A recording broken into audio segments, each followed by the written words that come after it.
ધારી police વિભાગની special drive નશાકારક પદાર્થના વેચાણ, ટ્રાફિક નિયમ ભંગ અને રોમિયોગીરી સામે કડક કાર્યવાહી.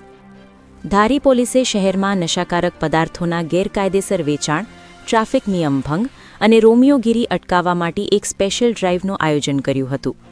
રાજ્ય સરકારના જાહેરનામા પાલન હેઠળ આ કાર્યવાહી હાથ ધરવામાં આવી હતી. આ સ્પેશિયલ ડ્રાઇવનો મુખ્ય ઉદ્દેશ ગાંજો, rolling paper, smoking perfect road જેવા નશાકારક પદાર્થોના ગેરકાયદેસર વેચાણ અને તેને લગતી પ્રવૃત્તિઓ પર અંકુશ લગાવવાનો હતો. પોલીસે સવારથી જ શહેરના બસ સ્ટેન્ડ વિસ્તાર સહિત રસ્તા ઉપર રોમિયોગીરી કરતા શખ્સોના ઝડપી પાડવા માટે પણ કાર્યવાહી કરી હતી. આ ઉપરાંત શહેરમાં ટ્રાફિક સમસ્યાઓ માટે પણ વિશેષ ધ્યાન કેન્દ્રિત કરવામાં આવ્યું હતું. આ ડ્રાઇવ અંતર્ગત ધારી પોલીસ વિભાગ દ્વારા શહેરના વેપારીને ત્યાં પણ સઘન ચેકિંગ હાથ ધરવામાં આવ્યું હતું. ટ્રાફિક નિયમ ભંગ કરતા વાહનોને પણ ડિટેઇન કરવામાં આવ્યા હતા. Bureau chief Sanjay Vaghela, Amreli.